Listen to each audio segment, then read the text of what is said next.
মেলাতে ফার্স্টে আমরা আরও 2 দিন গিয়েছি, কিন্তু তেমনভাবে কোনো কিছু কেনাকাটি করেছি না। লাস্টে মানে মাঝখানে একদিন গেছি, গিয়ে সেটা নিজে ঘরের লেগে টুকটাক অনেক কিছুই আনছি। তো মার লেগে কিছু নেওয়া হয়েছিল না। তো আবার চৈত্র মেলাতে আয়া টাউনে গেছিলাম একটা কাজে। তো ভাবলাম টাইম যখন আসে আবার চৈত্র মেলাতে একটু গিয়ে দেখি। কিন্তু আমি যেদিন গেছি লাস্টের দিন, এদিন এত ভিড় আসলো না। তো এদিকে একের পর এক দেখতেছি যে মার লেগে কী নেওয়া যায়।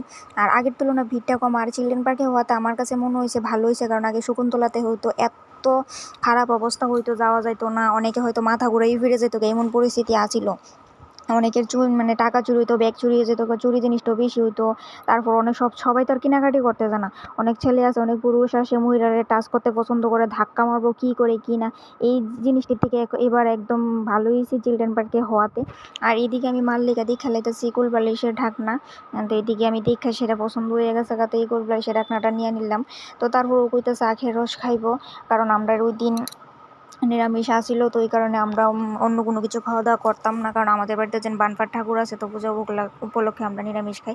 তো এদিকে আখের রস রেডি হইতেছে, কারণ আমি তো খাই না, কারণ ওই একা খাইবো। আখের রস আমি একবারই খাইছিলাম, কিন্তু আমার কাছে এত ভালো লাগছে না, যে কারণে আমি আর খাই না। তো ও খাইবো, আমি দাঁড়িয়ে দেখতেছি। আমার পিছনে আবার অনেকটি ফটো ফ্রেমও আছে, খুব সুন্দর। ওইদিকে আখের রস খাইতেছে। তো এবার আগের তুলনা মানে এবার গরম রোদ এমন নাই, খুব রিল্যাক্সভাবে কেনাকাটি করা গেছে, ঘোরা গেছে, এত হাইপারও কোনো কিছু নাই। তো আমি ওটা কইছি একটা ভিডিও করতে, দেখো কীভাবে ভিডিও করছে। আমার অর্ধেক দেখা যাইতেছে, ওর হাত অর্ধেক দেখা যাইতেছে। হ্যাঁ, যদি ভিডিওর কথা কই ওই অবস্থা।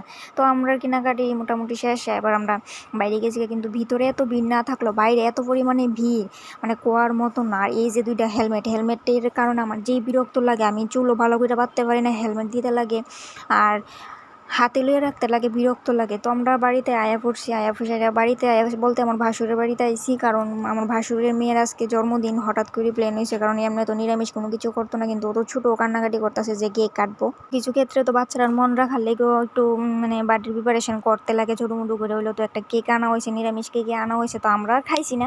তো এইদিকে ও রেডি হয়ে গেছে, গিয়ে দেখছিলাম যে ও রেডি হয়েছে না, মোটামুটি বেলুন টেলুন ঠিকঠাক করতেছে। তো আমরা অনেকক্ষণ বয়ে রয়েছি, কেক না কাটলে তো আর বাড়িতে আইতে পারতাম না, আমাদের বাড়ির থেকে একদম কাছেই। তো একটু লেট হয়ে গেছে গাইতে।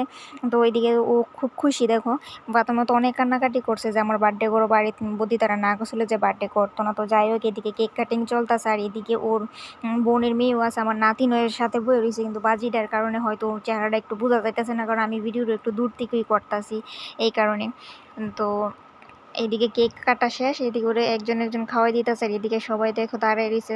বললাম এই যে বদ্যি, এই যে আমার ভাসুরের ছেলে, সবাই দাঁড়ায় রয়েছে, আর আমিও দাঁড়ায় রয়েছি। এটা হয়েছে আমার ভাসুরের মেয়ে।